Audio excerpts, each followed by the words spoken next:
Beginning of the lesson on persistence. You are closest to victory at the exact moment you feel most inclined to stop. That is not poetry, it is law. And if you misunderstand this moment, if you misread the silence, the resistance, the lack of visible reward, you may abandon the very ground on which your success is about to break through. There is a dangerous season every determined man must pass through. It is the season where effort produces no applause, no confirmation, no outward sign that anything is working. To the untrained mind, this season feels like failure. To the disciplined mind, it is a signal. Most men quit not because they are weak, but because they misinterpret stillness as defeat. They mistake delay for denial. They look for movement on the surface and forget that all great things form first beneath it. You have been told that progress is loud, obvious, and immediate. That belief has destroyed more futures than poverty ever could. Nature does not operate that way. Neither does success. The seed breaks underground long before it ever dares reach the light. Right now, you may feel as though you are walking alone, working alone, hoping alone. You may be asking yourself the question every builder asks in secret: why is nothing happening? That question is not weakness, but how you answer it will decide everything. There is a precise point in every worthwhile pursuit where resistance increases, doubt sharpens, and results seem to vanish altogether. This point is not random. It is a test of authority. Life is asking one question only: will you persist without proof? Most men cannot. They require reassurance before they commit further effort. They need evidence before they invest belief. And because of that demand, they never pass the threshold where evidence finally appears. You are not being punished by delay. You are being prepared by it. The silence you hear is not emptiness, it is accumulation. Pressure is building. Forces are aligning, but they do not announce themselves to the impatient. Think carefully about how many times you have stood at the edge of a breakthrough and retreated because it felt uncomfortable, lonely, or unrewarding. Each retreat trained your mind to doubt persistence. Each pause reinforced the habit of quitting just before results. Persistence is not stubbornness. It is intelligent endurance. It is the capacity to continue in the absence of encouragement, to move without applause, to believe without witnesses. It is the quality that separates temporary enthusiasm from permanent achievement. There is a moment, often brief, often unnoticed, when the tide turns. When the accumulated effort of weeks, months, or years suddenly releases itself in one decisive movement. To the observer, it looks sudden. To the persistent man, it is overdue. You do not see the turning point approaching, you feel it instead, through fatigue, frustration, and the temptation to abandon the work entirely. These sensations are not warnings. They are signals that you are near the boundary where most men turn back. This is why quitting feels logical right before success appears. The mind grows tired before the law responds. The body weakens before momentum takes over. The vision dims just before clarity arrives. If progress were obvious, everyone would persist. If reward came early, discipline would be unnecessary. But success is selective by design. It filters out the impatient, the doubtful, and the half-committed long before they ever reach the prize? Ask yourself this with brutal honesty. How many times have you abandoned a worthy aim because it did not respond quickly enough to your effort? How many dreams have you buried, not because they were impossible, but because they required endurance?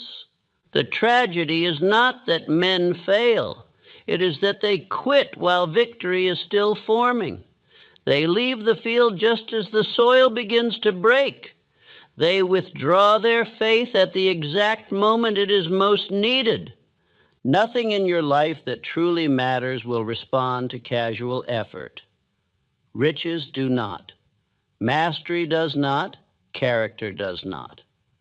They answer only to persistence applied with intelligence and sustained by belief. When nothing appears to be working, that is when persistence is no longer optional. It becomes decisive. Anyone can continue when results are visible. Only the disciplined can continue when the outcome is still hidden. You may feel tired now, disappointed, even betrayed by your own effort. That feeling has visited every man who ever accomplished something meaningful. The difference is not who felt it, but who obeyed it and who refused. Do not confuse discomfort with direction. Discomfort often means you are exactly where you need to be. Growth does not announce itself with ease. It announces itself with strain. This lesson is not meant to inspire you briefly. It is meant to steady you permanently, to anchor you during the moments when enthusiasm fades and discipline must take its place. If you listen with the intent to understand and apply, you will recognize the turning point when it arrives. You will not flee from it. You will stand firm while others retreat. And because of that decision, you will claim what they never will. Stay with me. What you are about to hear is not encouragement for the weak, but instruction for the determined. This is the lesson that separates those who almost succeeded from those who could not fail. There is a season in every worthwhile pursuit when effort seems to vanish into silence.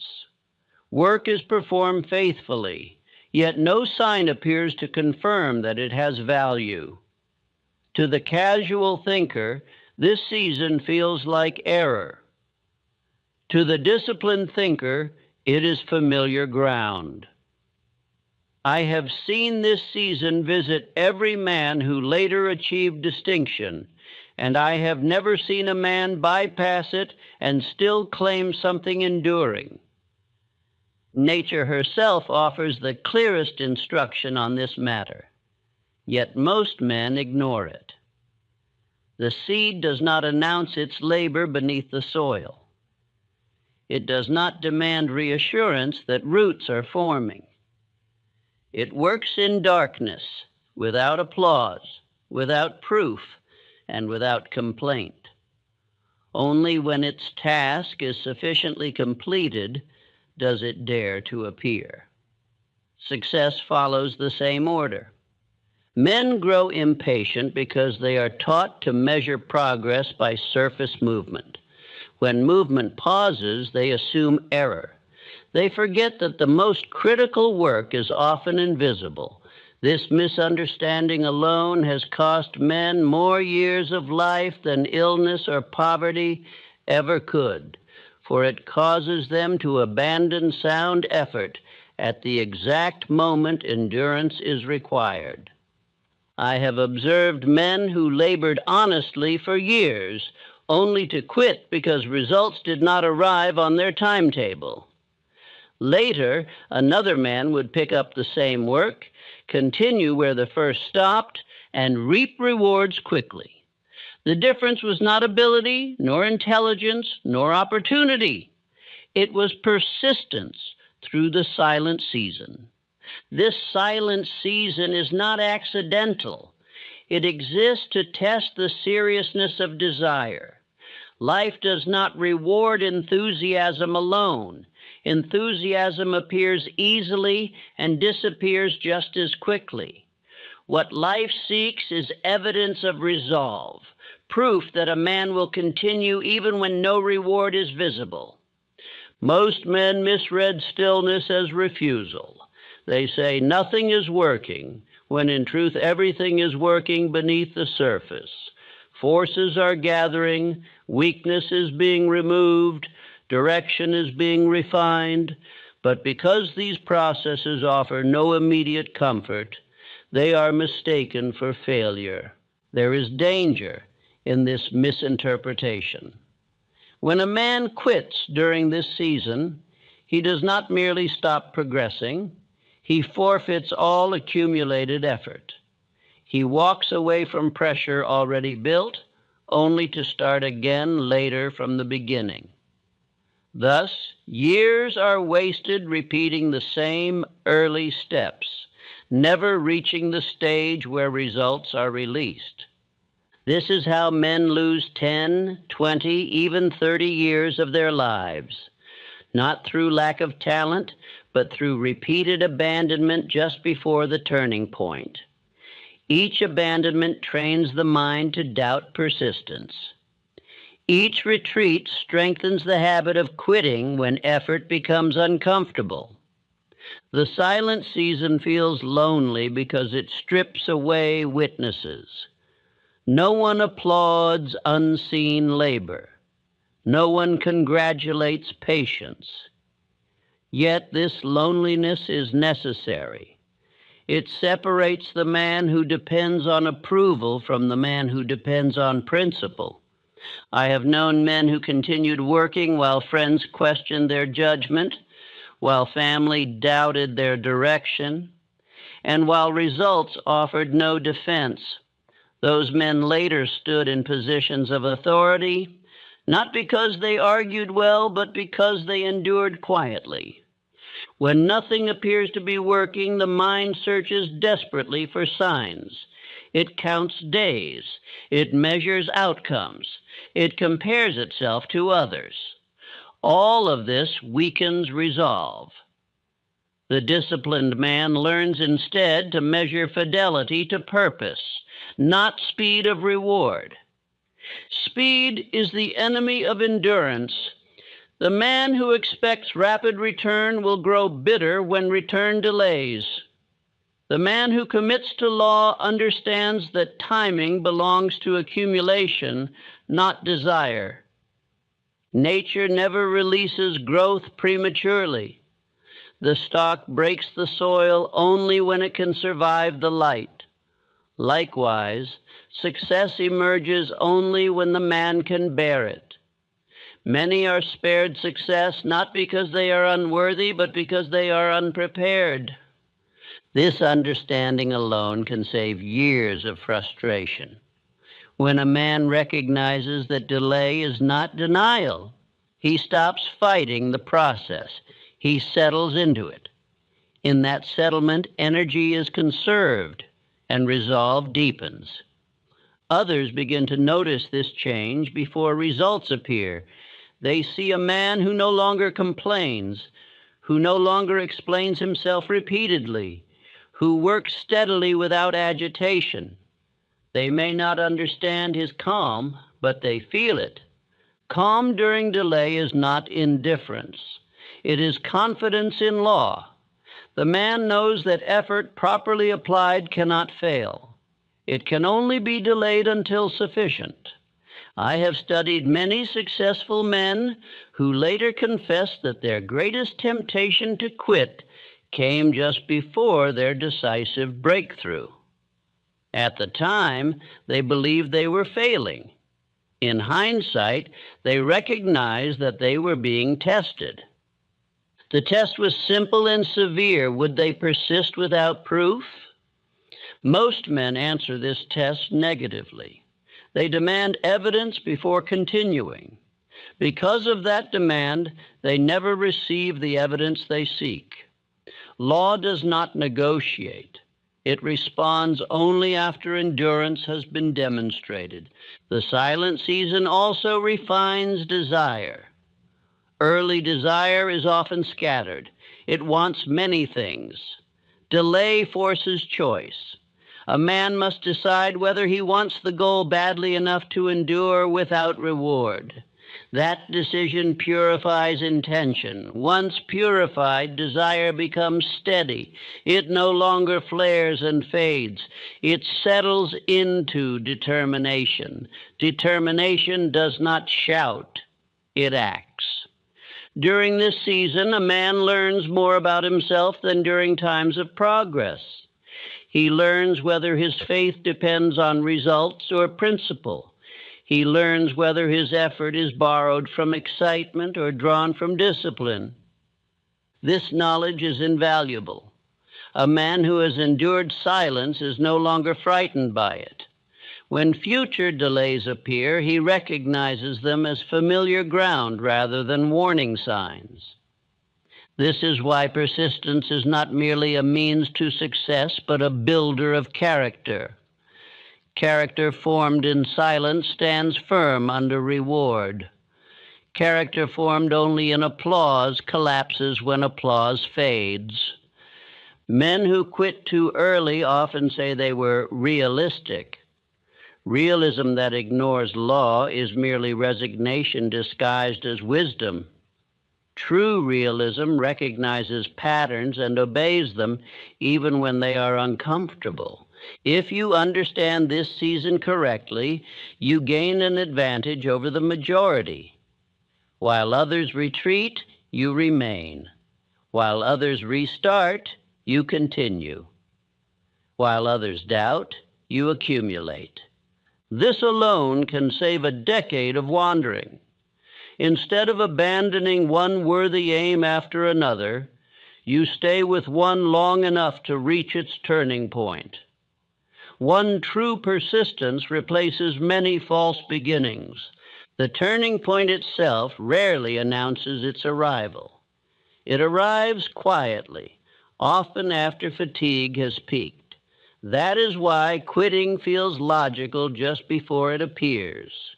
The body grows weary before momentum shifts. The mind questions before release occurs. This is not cruelty, it is precision. Life filters men through endurance so that only those capable of holding success receive it. Repeat this understanding until it becomes habit. Effort is never wasted, it is stored.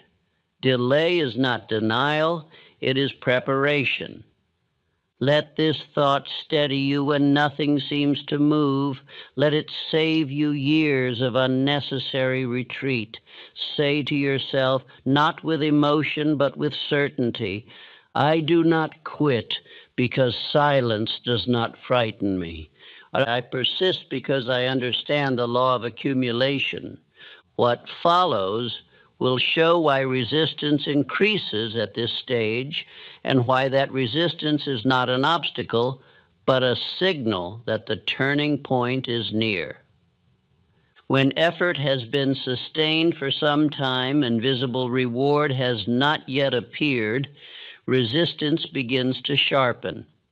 This resistance does not arrive by accident, nor is it evidence of error.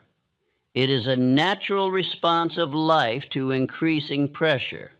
As momentum gathers beneath the surface, opposing forces rise to test whether the movement will continue or collapse. Most men misunderstand resistance. They believe it signals that they have chosen the wrong direction. In truth, resistance often confirms that the direction is correct. Nothing of value is released without first being defended. The greater the potential reward, the greater the pressure required to earn it. I have observed that resistance rarely appears at the beginning of an undertaking. Early effort is often met with enthusiasm, encouragement, and hope. These comforts disguise the true test. Resistance waits until commitment has been made, until retreat carries a cost. This is why doubt intensifies after effort has been invested. The mind begins to calculate loss. It asks whether the work has been foolish. It imagines how much easier life would be if the effort were abandoned. These thoughts are not random. They are the final defenses of habit against change. Habit resists displacement. Old ways of thinking do not surrender quietly. They tighten their grip when threatened. Resistance is simply habit making its last argument. The body often joins this argument. Fatigue deepens. Motivation fades. The energy that once flowed easily now feels forced. Men mistake this fatigue for a sign that they have gone too far. In reality, it often means they are nearing the point where momentum will take over. Momentum does not appear at the beginning of effort. It appears after effort has accumulated beyond a certain measure. Before that measure is reached, the man must supply the force himself. After it is reached, force begins to return effort with interest. The tragedy is that most men stop supplying effort just before this exchange occurs. They withdraw their labor at the exact moment it is about to be relieved. Resistance sharpens decision. When effort is easy, decision remains untested. When effort becomes difficult, the mind must choose between persistence and retreat. This choice determines whether the man will advance or repeat. Those who retreat often convince themselves they are conserving strength. In truth, they are wasting it. The energy already invested cannot be recovered. Only by continuing can it be redeemed. I have known men who quit one pursuit after another, always at the stage where resistance appeared. They mistook this stage for failure and believed themselves prudent. Years later, they wondered why nothing ever matured in their lives. By contrast, the men who endured resistance once carried that strength into every future endeavor. Having learned that pressure is not fatal, they no longer feared it.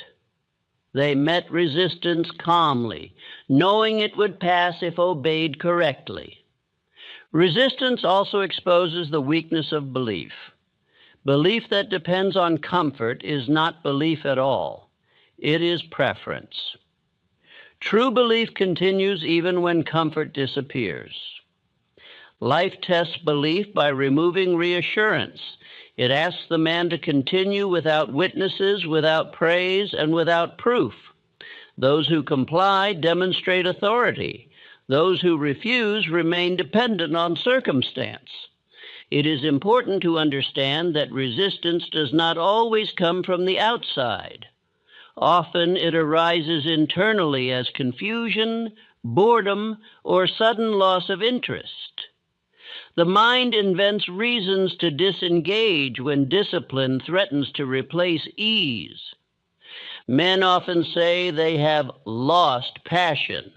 Passion was never meant to carry the work alone. Passion initiates. Discipline completes. Resistance arrives when discipline is required. At this stage, many seek new plans, new ideas, or new directions. They hope novelty will restore enthusiasm. Novelty rarely restores momentum. It usually resets progress to its earliest stage. This pattern alone has cost men decades. Each new beginning restarts the cycle of enthusiasm and resistance without ever reaching resolution. Thus, life becomes a series of promising starts with no lasting result. Resistance also clarifies purpose. When effort demands sacrifice, The man must ask whether the aim is worthy of continued cost. This question is not meant to discourage. It is meant to refine. A purpose that cannot survive resistance is not yet purpose. It is preference.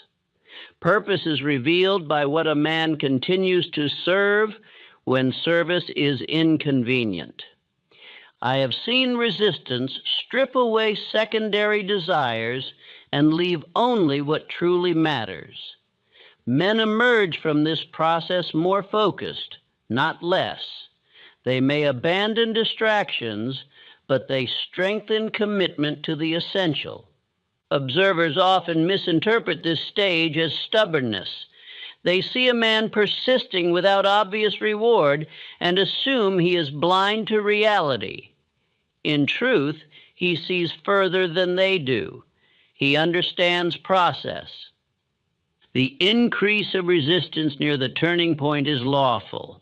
It serves as a final filter. Life asks one question only. Will this man continue when continuation is difficult and retreat is tempting? Those who answer affirmatively discover that resistance soon gives way to movement. The release may not be immediate, but it is inevitable once the test has been passed. Men often ask how long resistance will last. There is no fixed measure. Resistance yields not to time, but to steadiness. When the mind no longer wavers, resistance loses purpose. The worst mistake at this stage is negotiation. The man says he will continue a little longer, but with doubt. Doubt weakens signal. Resistance responds by strengthening. Persistence must be intelligent. It does not require frantic effort, but steady continuation. The man need not strain. He must remain. Remaining is an art. It requires the ability to endure discomfort without dramatizing it. Those who magnify difficulty exhaust themselves prematurely. The disciplined man treats resistance as information, not instruction. It informs him that progress is occurring, not that retreat is necessary. This understanding can save years of unnecessary abandonment. Instead of quitting when resistance rises, the man recognizes it as the threshold. He prepares himself mentally to pass through rather than turn back. Others later describe such men as resilient, unyielding, or mentally strong. They do not see the countless moments when quitting felt reasonable. They see only the result of endurance. Say these truths inwardly, not to excite yourself, but to steady yourself. Resistance sharpens because I am near the point of release. I do not retreat when pressure rises. I become steadier. In the next portion of this instruction, you will see how effort accumulates invisibly, why results often arrive suddenly, and how understanding this law prevents the waste of entire decades. There is a principle at work in all achievement that few men ever understand while it is operating, yet all admire once it has completed its task. This principle is accumulation.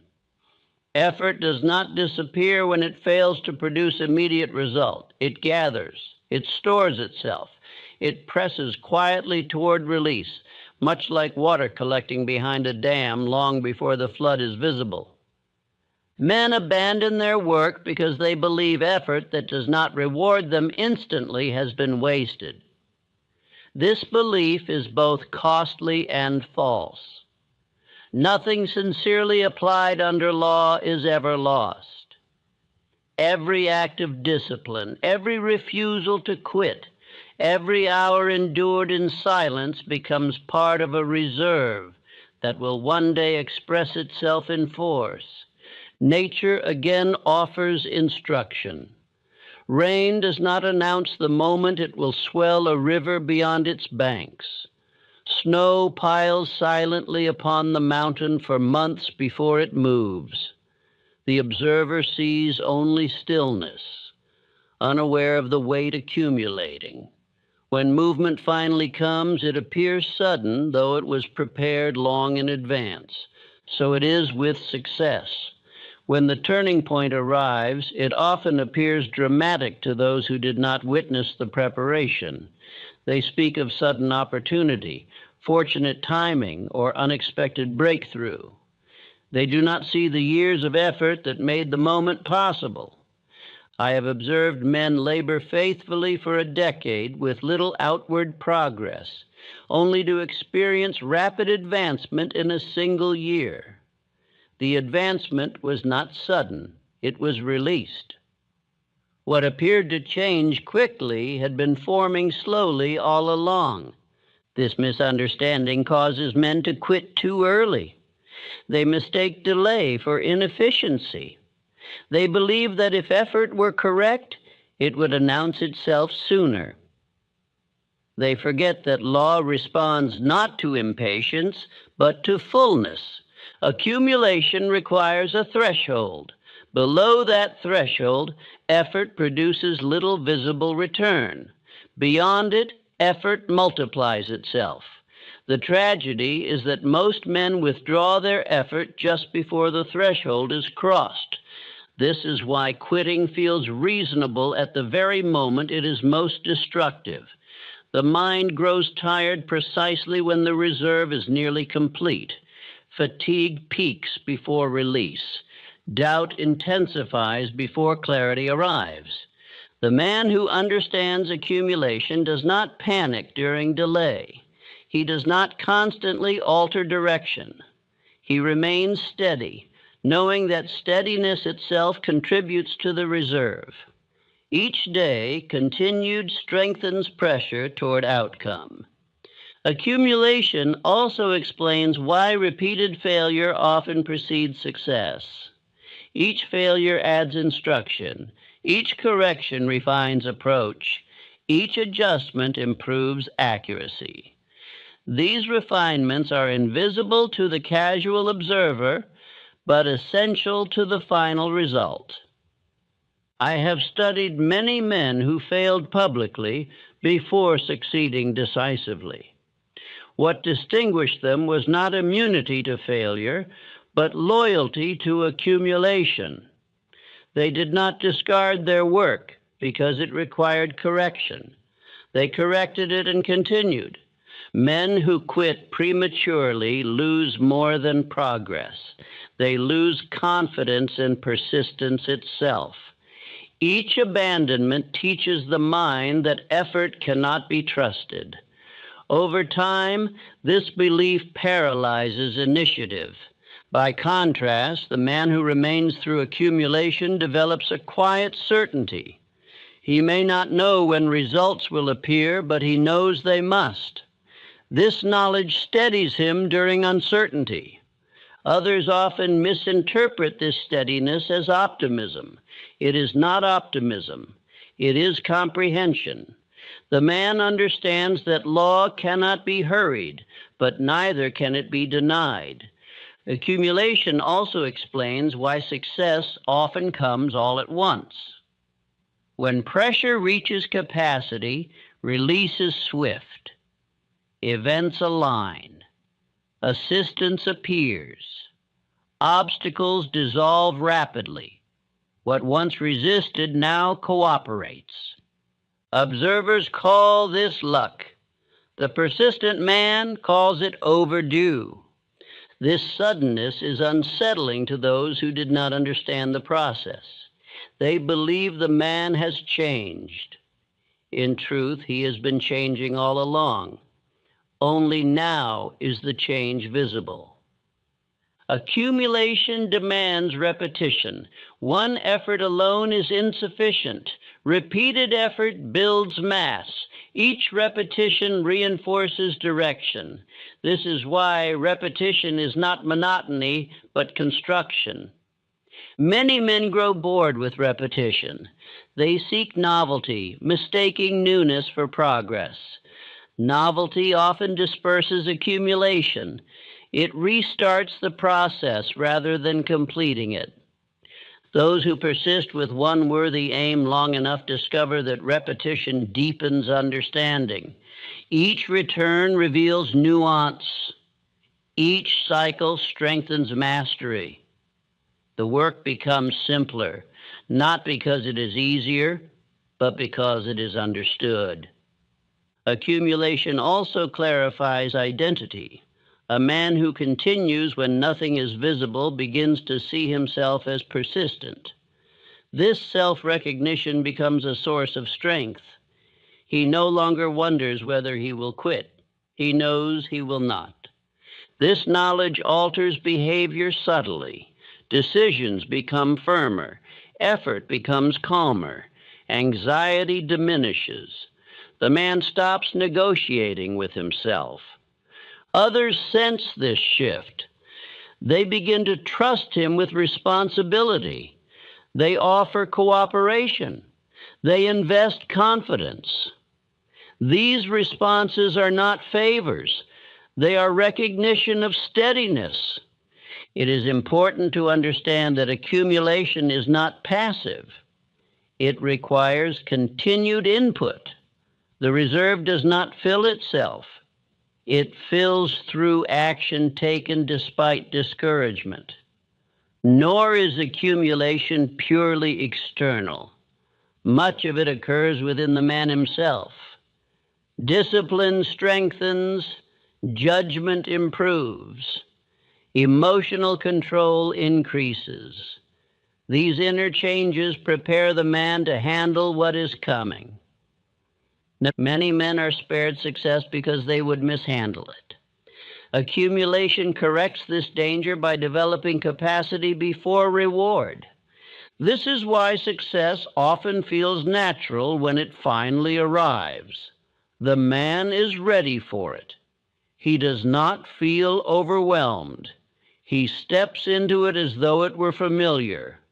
The impatient man imagines success as a sudden transformation. The persistent man experiences it as continuation. Understanding accumulation alone can save enormous time. Instead of abandoning effort repeatedly, the man stays long enough to benefit from what he has already invested. Years cease to be wasted restarting. This is how 10, 20, even 30 years are preserved. One season of intelligent endurance replaces many seasons of futile beginning. The man who comprehends accumulation does not ask daily whether progress is occurring. He knows it is. He measures effort by fidelity, not by applause. This knowledge brings peace. The mind rests even while the body works. The struggle shifts from external to internal, where it can be governed. Affirm this truth quietly, without excitement, as statement rather than wish. My effort accumulates even when results are unseen. What I continue faithfully must one day release itself.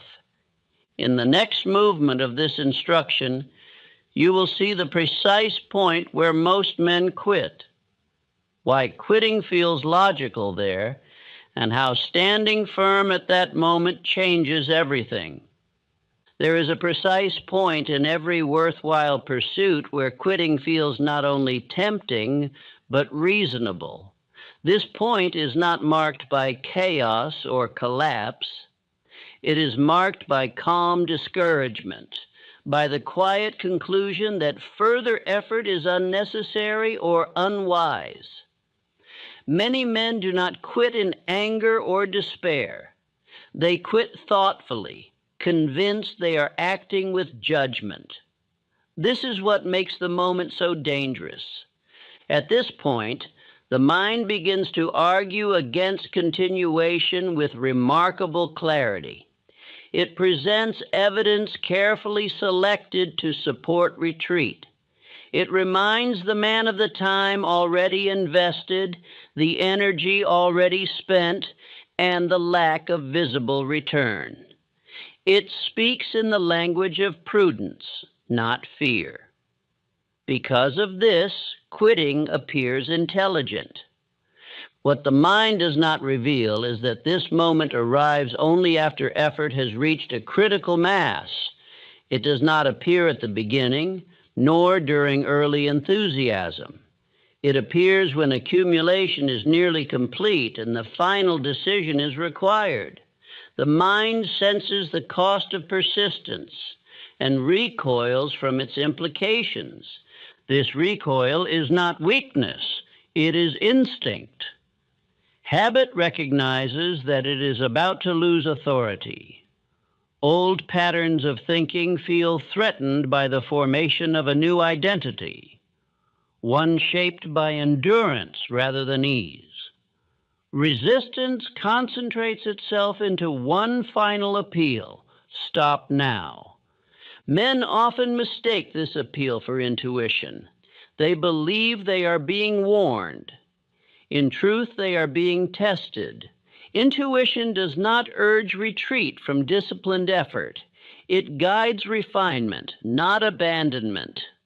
The voice that suggests quitting is almost always the voice of fatigue, not wisdom. Fatigue clouds judgment. When the body tires, the mind grows eager for relief. Relief appears in the form of surrender. This is why quitting feels comforting. It promises rest. But rest gained through surrender is temporary. It soon gives way to regret. I have observed many men who quit at this point and felt immediate relief. The strain lifted, the pressure dissolved. For a time, they believed they had chosen wisely. Weeks later, dissatisfaction returned, heavier than before. They realized that nothing had been resolved, only postponed. This postponement is costly. The man must eventually face the same turning point again, often under less favorable conditions. Each retreat trains the mind to distrust persistence. Over time, this distrust hardens into belief that effort cannot be relied upon. The tragedy is not that men quit once. It is that they quit repeatedly, each time closer to success than the last, yet never close enough to know it. They circle the same ground for decades, mistaking movement for progress. The turning point itself is subtle. It is not accompanied by opportunity or reward. It is accompanied by a decision. Will the man continue without assurance, or will he require proof before further effort?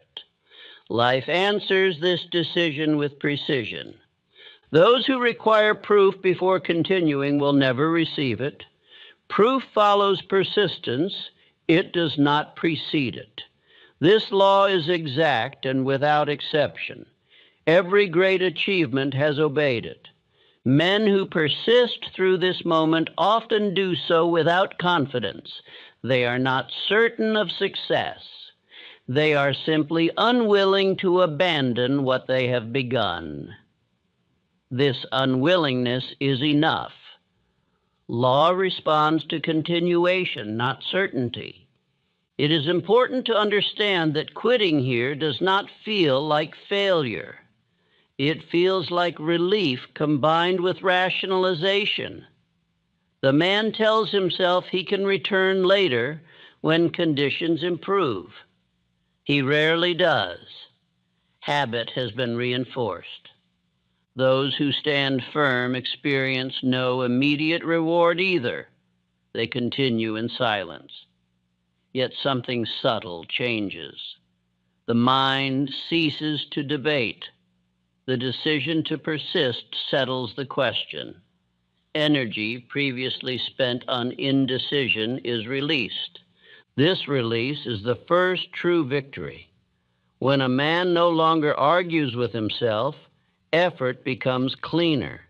Action loses friction. Persistence shifts from struggle to identity. Others begin to sense this change even before results appear. They notice steadiness. The man no longer seeks advice for reassurance. He listens, but he does not waver. This quiet firmness commands respect without explanation. The turning point often arrives shortly after this inner settlement. The timing varies, but the sequence does not. Decision precedes release. Persistence precedes proof, always. I have seen men endure years of uncertainty only to experience decisive movement within days of this inner resolution. The movement was not created by the decision. It was unlocked by it. Quitting at this stage destroys not only opportunity, but self-trust. The man learns that his own endurance cannot be relied upon. This lesson echoes into every future endeavor, shortening effort and weakening resolve. By contrast, surviving this moment builds a permanent foundation. The man who has once persisted through discouragement carries that strength forever. He no longer fears delay. He understands it. This understanding saves years. Instead of abandoning each serious effort at its most difficult stage, the man remains. One endurance replaces many attempts. One victory replaces many rehearsals of failure. Men who pass this point are often described later as steady, grounded, or unyielding. These are effects, not causes. The cause was a single refusal to quit when quitting felt logical. It must be said plainly, quitting is rarely emotional. It is usually reasonable. That is why it is deadly. The mind is skilled at justifying retreat when pressure rises. The disciplined thinker learns to distrust reason when it argues against endurance.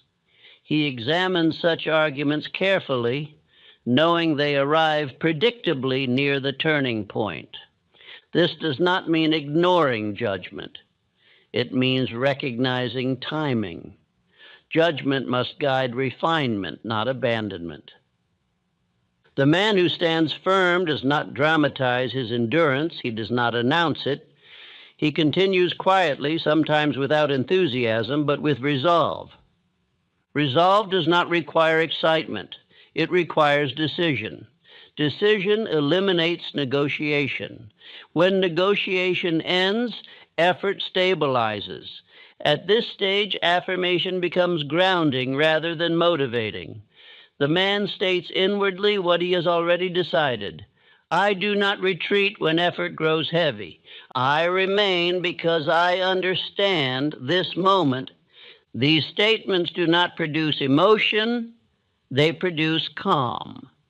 Calm at the point where others panic is a form of authority. Life recognizes it. Circumstances begin to reorganize in response. This reorganization may not be immediate, but it is certain. The turning point cannot be avoided by those who persist through its gate. Understand this, and you reclaim years of life that would otherwise be lost to repetition.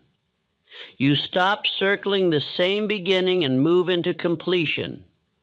What remains to be shown is why persistence, far from slowing progress, is the greatest time saver of all, and how men who learn this once never truly fail again.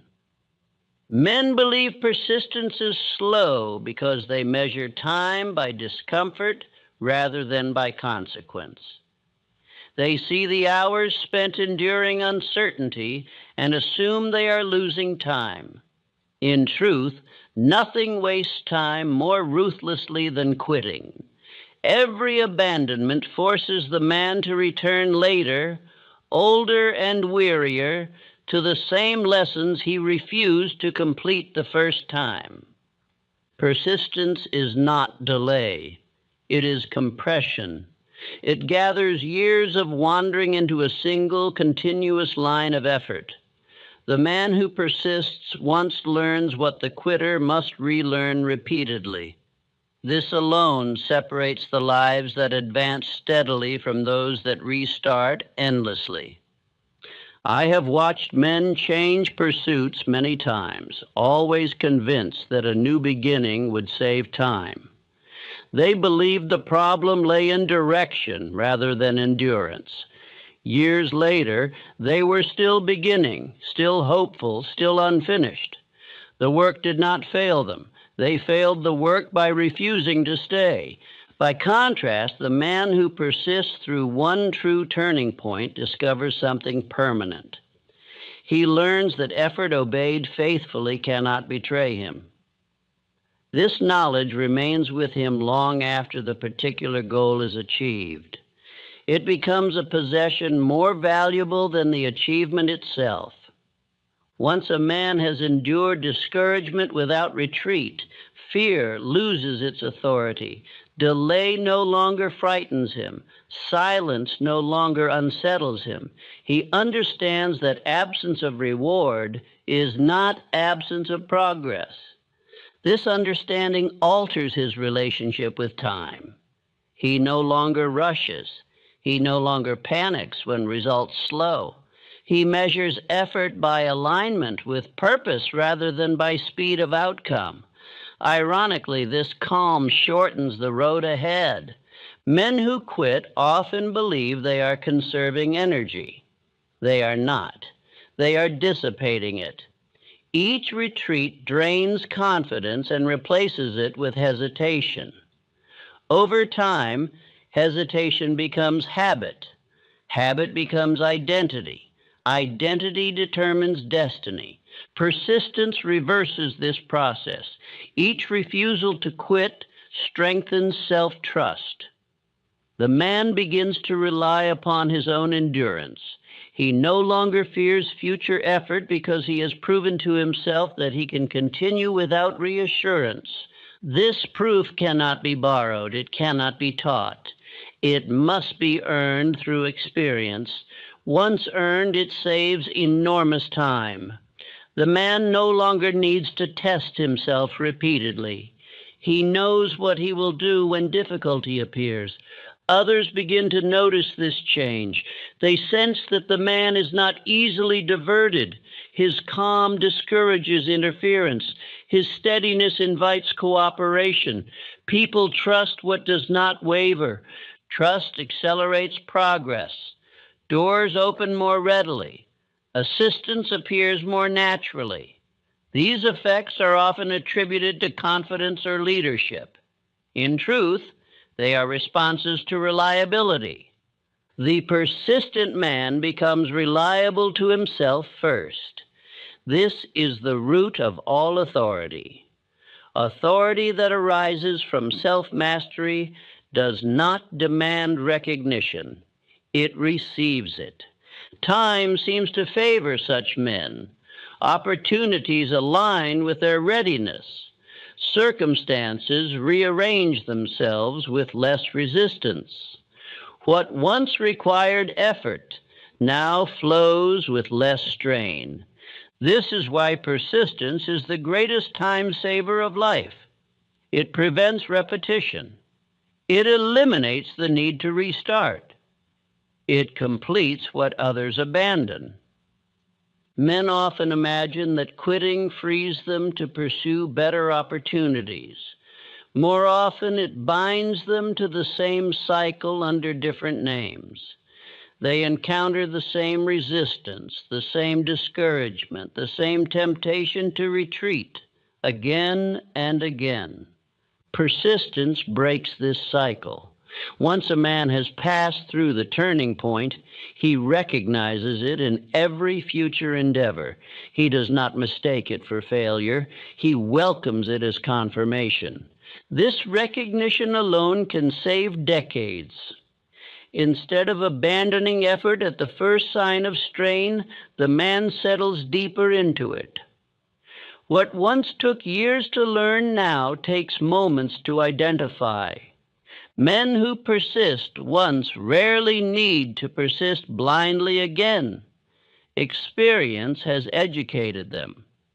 They know that difficulty is not an enemy, but a signal. They no longer exhaust themselves resisting it. Success then appears natural rather than miraculous. The man steps into it without astonishment. He is prepared for it. He has been shaped by the very delays that once tempted him to quit. Observers speak of overnight success, unaware that the night lasted many years. The persistent man does not correct them. He knows the truth and does not require acknowledgement. Persistence also refines ambition. The man no longer pursues many aims simultaneously. He selects carefully, knowing that each commitment carries cost. This selectivity prevents wasted effort. Because his aims are chosen deliberately, he does not abandon them lightly. This alone increases efficiency. Energy is not scattered across half-finished pursuits. The persistent man becomes economical with emotion. He does not waste feeling on despair or excitement. He conserves it for execution. This conservation steadies him when others fluctuate. Steadiness compounds. Each calm decision reinforces the next. Over time, persistence ceases to feel like effort. It becomes habit. Habit becomes character. Character formed through persistence is quiet. It does not announce itself. It does not demand admiration. Yet it is unmistakable. Others feel it and respond accordingly. Life responds as well. It stops testing what has proven itself. Resistance diminishes because its purpose has been fulfilled. The man has demonstrated authority. This does not mean difficulty disappears. It means difficulty no longer threatens direction. The man meets it as a task rather than an obstacle. The greatest reward of persistence is not success itself, but freedom from fear of effort. The man is no longer enslaved by comfort. He can choose long paths without dread. This freedom changes everything. The man is willing to undertake aims others avoid. He is willing to wait where others rush. He is willing to stand alone where others require approval. Because of this willingness, he advances while others hesitate. His life begins to move in a single direction rather than in circles. Years are saved not by haste, but by completion. One completed pursuit teaches more than many abandoned ones. One victory earned through endurance outweighs countless attempts abandoned early. If you learn nothing else, learn this. Persistence does not steal time. It returns it with interest. Quitting is what robs years quietly and without mercy. When nothing appears to be working, remember that this is the moment that decides everything. Not because effort ends here, but because identity is being formed. The man who remains becomes persistent. The man who retreats becomes a quitter. These identities shape all that follows. Say these words not as motivation, but as settled truth. I persist because I understand the cost of quitting. What I complete once saves me years forever. Having learned this, you will no longer fear delay, resistance, or silence.